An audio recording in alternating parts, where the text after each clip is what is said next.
Male story 1. I was 23 when my body betrayed me in a way I didn't even know was possible. One second I was at work, flipping through invoices, the hum of the copier filling the air.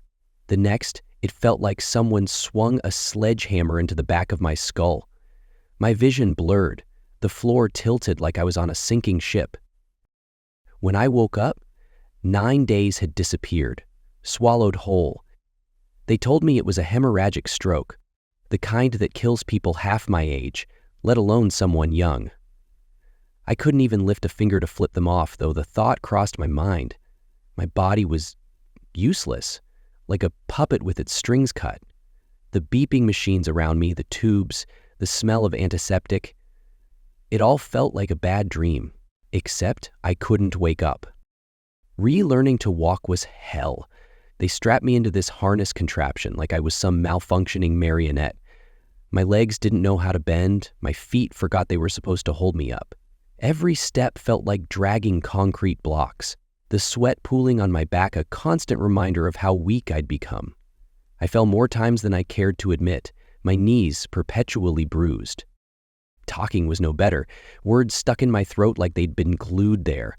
Aphasia, they called it. Fancy name for your brain's a scrambled mess.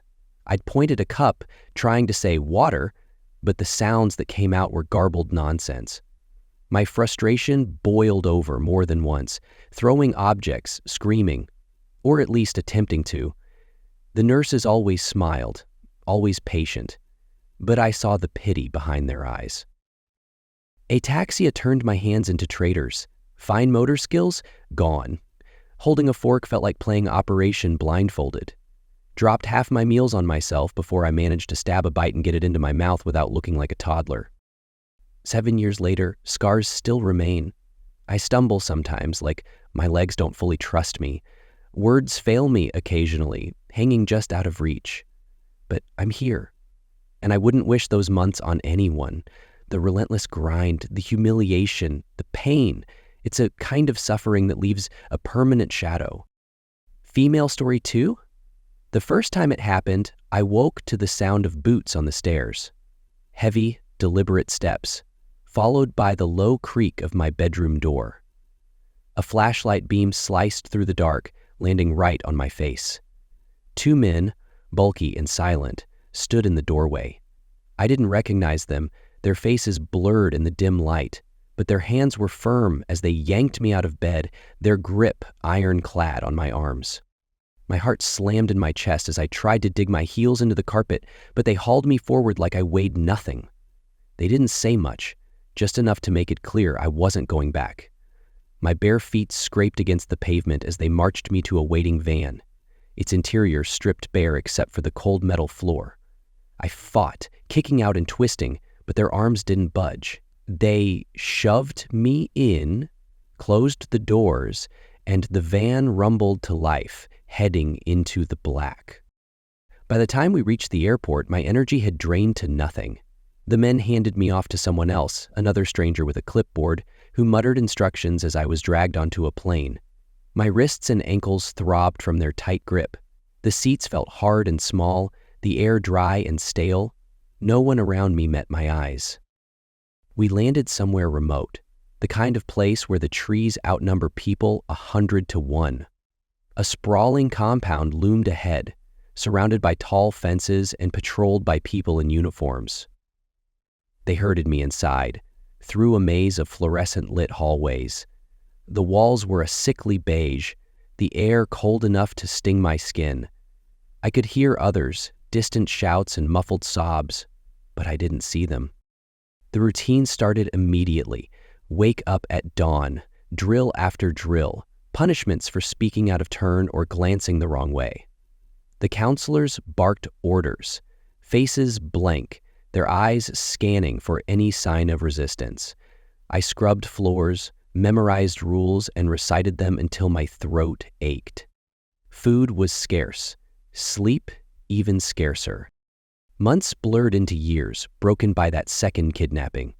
When I finally walked out, thinner and harder than I'd ever been, I didn't feel free, just aware of how small the world had become.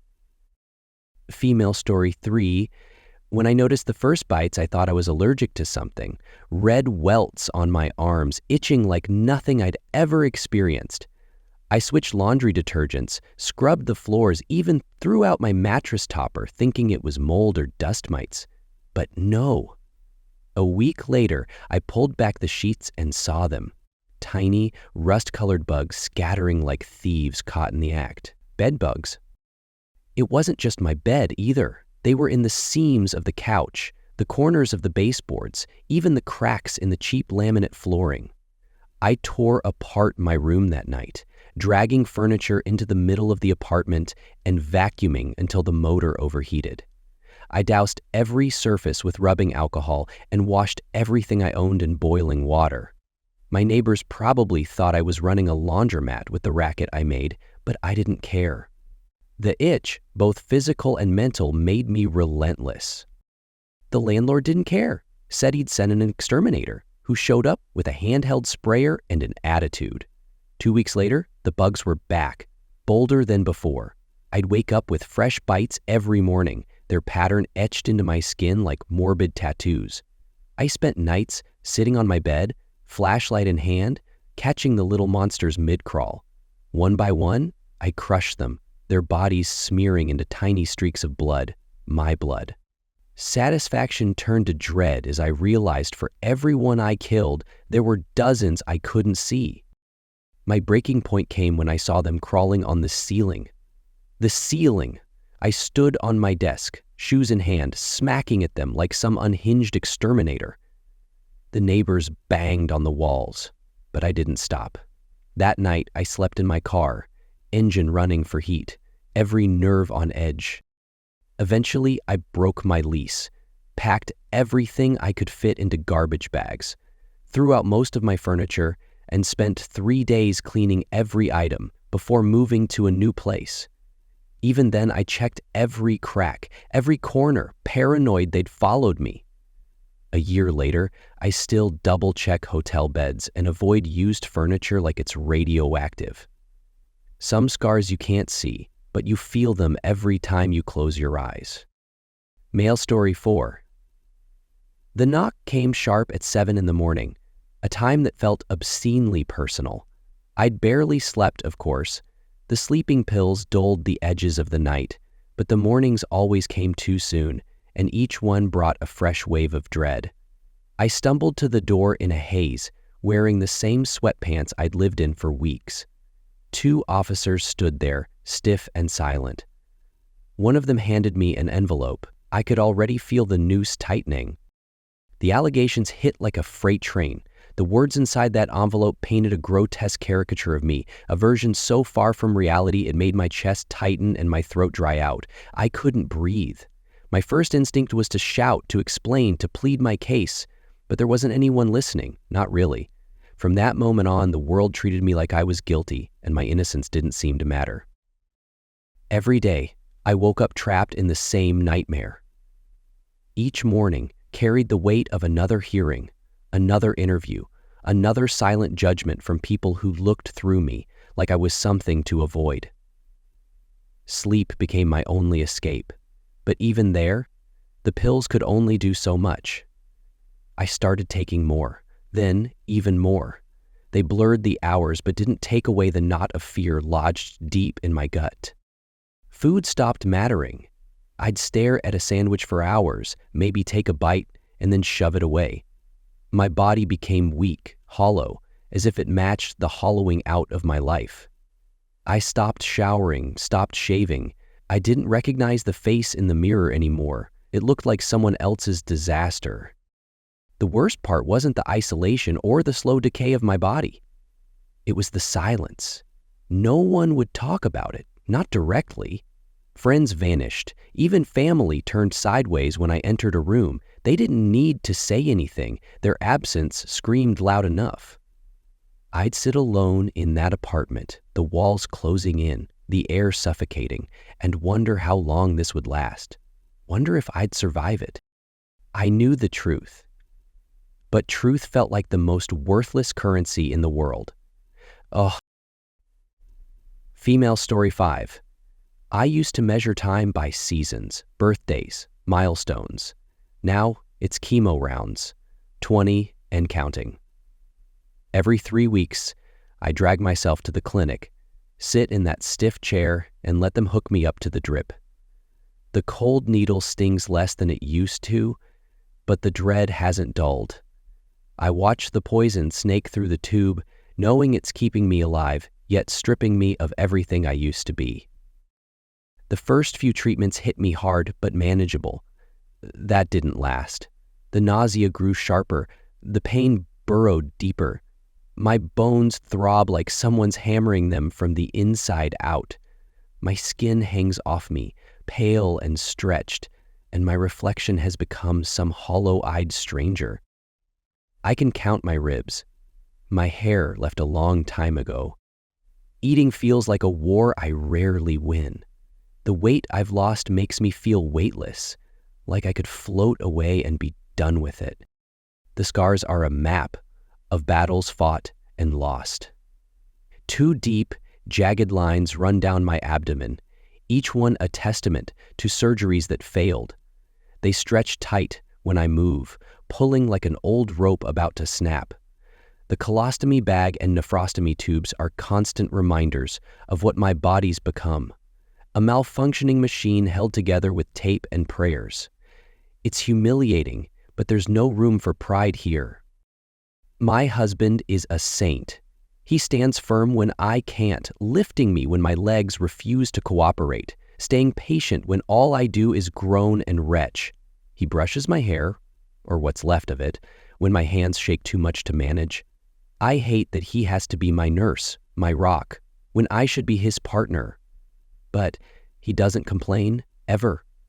I don't understand how he does it, and it breaks me more than the cancer ever could. The bills pile up on the counter. I stopped opening them. What's the point? The numbers don't even seem real anymore, like they belong to someone else's life. But this is mine, and there's no escaping it. The worst part isn't the pain or the treatments, it's the slow erasure of everything I was. My dreams, my independence, my future. I wouldn't wish this on anyone, not even for a second. Male, story 6. It started with a dare. Of course it did. A friend, drunk on bravado and cheap beer, slapped 2 ghost peppers on the table like they were some sacred offering. Bet you won't, he said. I should have walked away. I should have laughed it off. But my pride, bigger than my common sense. The first bite was a trickster. Prudy. Almost pleasant. Then, like a vengeful spirit, the heat punched through my tongue, spreading fire down my throat. My sinuses evacuated. Sweat poured from my scalp. I kept chewing. Dumb determination kept me going, even as my mouth turned into a furnace. The second pepper? That was hubris. I swallowed it whole, thinking the damage was done. 10 minutes later, I was wrong. A dagger twisted in my gut, sharp and cruel. My stomach churned like a stormy sea.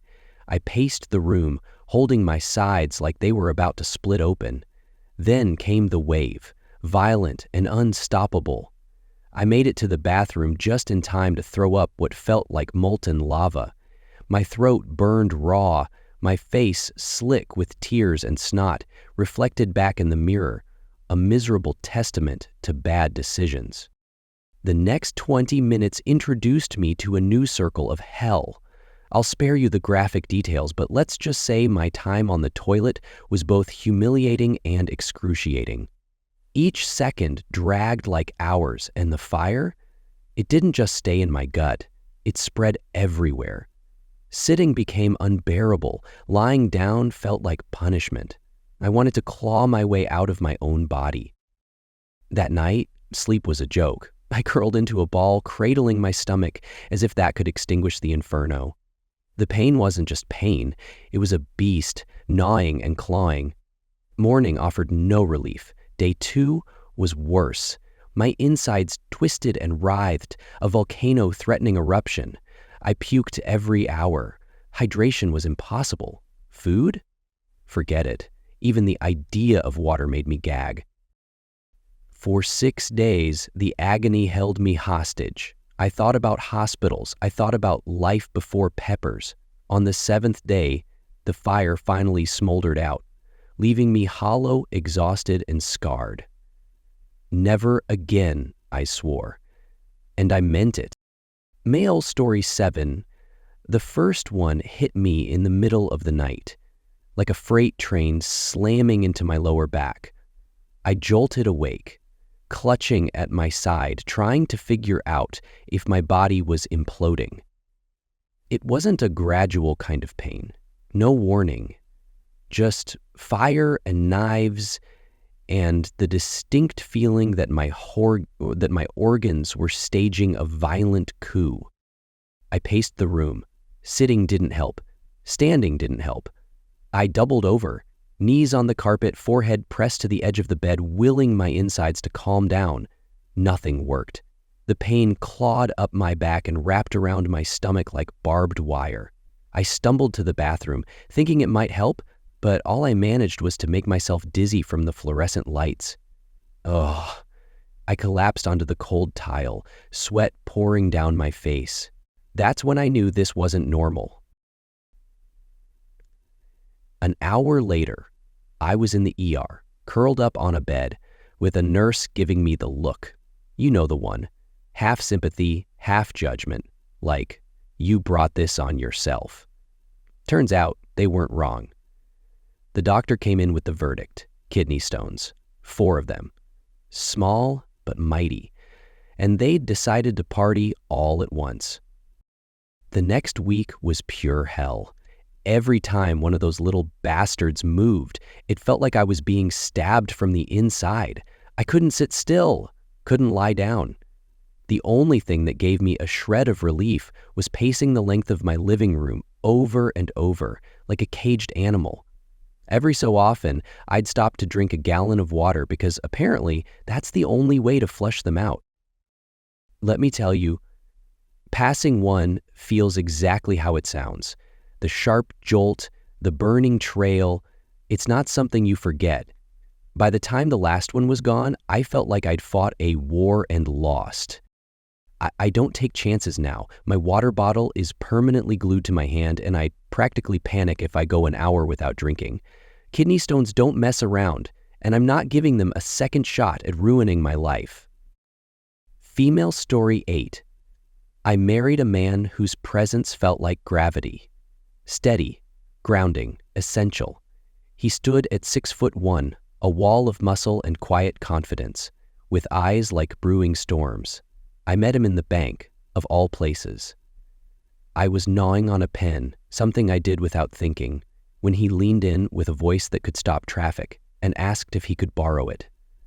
I handed it over, and in that tiny, stupid moment, the universe shifted. Our life together was seamless in ways that didn't make sense. He made me laugh, a deep, soul-shaking laugh I hadn't known I needed. I'd had my fair share of pain, of cracks and scars, but he filled every gap, every hollow. He gave me 2 girls, each more radiant than the last. Watching him with them, brushing doll hair, tying ballet slippers, did something to me, something primal. It healed me in ways I didn't think were possible. He was their world, and mine too. He was a soldier through and through. 9 combat tours, 20 years in service. That uniform became a second skin. His strength, something I relied on as much as his arms around me. He missed so much, birthdays, anniversaries, but he made up for it in ways that mattered. When he came home, his laugh bounced off our walls like light. We waited for him, proud and whole, because he gave us every reason to. Then he retired, and things changed. At first, it was small, a misplaced set of keys, a forgotten grocery list, but it snowballed, faster than I could wrap my head around. He started acting like someone else. Therapy became doctor's visits, and those turned into consultations with neurologists. That's when they told us. Dementia. A word that shattered everything. It moved through him like wildfire. It burned so much away, leaving just embers of the man I loved. He was 41 when it finally took him. 41! I held his hand as he slipped away, feeling like the universe had yanked the ground out from under me. Now, 5 months later, I navigate this void. My eldest watches me, worrying, always worrying. I told her what I know to be true. I had my miracle, my once in a lifetime. It didn't last forever, but it burned so bright, it's enough to keep me warm for whatever comes next. I miss him, every second, every breath. But he gave me enough to last, enough to keep going, enough to remember the light.